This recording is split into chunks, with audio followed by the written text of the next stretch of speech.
তাড়াতাড়ি তো। কি রে আজিজ, বক্স তুলছি কেন? পিকনিক করবি না নাকি? পিকনিক করবো কি রে? ওই দেখেন দেখেন। মেয়েদেরকে কম চলে এক্ষুনি হয়েছে কি? আর দুদিন দাঁড়া, ওদেরকে এলাকা ছাড়া করবো। আজিজ, বক্স নিচে রাখ, এখানে পিকনিক করবো। না রে স্যার, আমরা এখানে পিকনিক করতে পারবো না। ওদের মুখ দেখলে ঘৃণা লাগছে। হ্যাঁ, কদিন আগে যে চাঁদ মুখ দেখালেই ছটফট করছিলি, আর এখন ঘৃণা লাগছে। ছোট বলে লেগে আর কত করে দিয়ে বলতে নি? ওটা ছোট্ট ভুল, তোরা ছোট্ট বলে লেগে ওটা পুরুষ জাতি ভঙ্গ হয়ে গেছে। লেলে তোরা ঝামেলা করিস নি, বক্স নামা।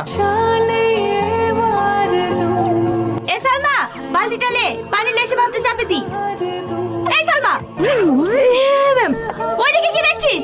কিছু না ম্যাম, বালতিটা লে। হ্যাঁ। ম্যাম, এই পানিতে ভাত রান্না করবেন? হ্যাঁ, নদীর পানি হচ্ছে সব থেকে পরিষ্কার পানি। এই পানিতে কোনো আয়রন থাকে না। এই পানিতে ভাত রান্না করবে তো ভাতের স্বাদই আলাদা হবে। মাদেরকে শুদ্ধ বল, ভাল লেগে পানি ভরে নিতে। বেশি বেলা হলে আবার নদীর পানি গরম হয়ে যায়। এই মায়া, দামগুলা লেডি খাওয়া লেগে পানি ভরিলে।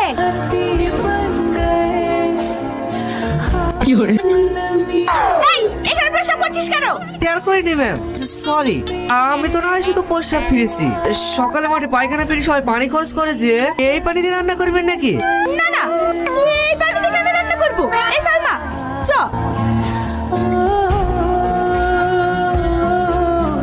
এই বন্ধুদের সাথে পিকনিক করছি। তোমাকে দেখতে খুব ইচ্ছে করছে। একটা বড় মোবাইল কিনে দাও না জান, মাঝে মাঝে ভিডিও কল করা হবে। আচ্ছা ঠিক আছে দেবো। আজ তো বন্ধুদের সাথে পিকনিক করছি, কালকে তোমাকে বাজারে লেগে কিনে দেবো। সত্যি? হ্যাঁ সত্যি। এই না হলে তুমি আমার জান। রাখলাম, হ্যাঁ? আচ্ছা ঠিক আছে।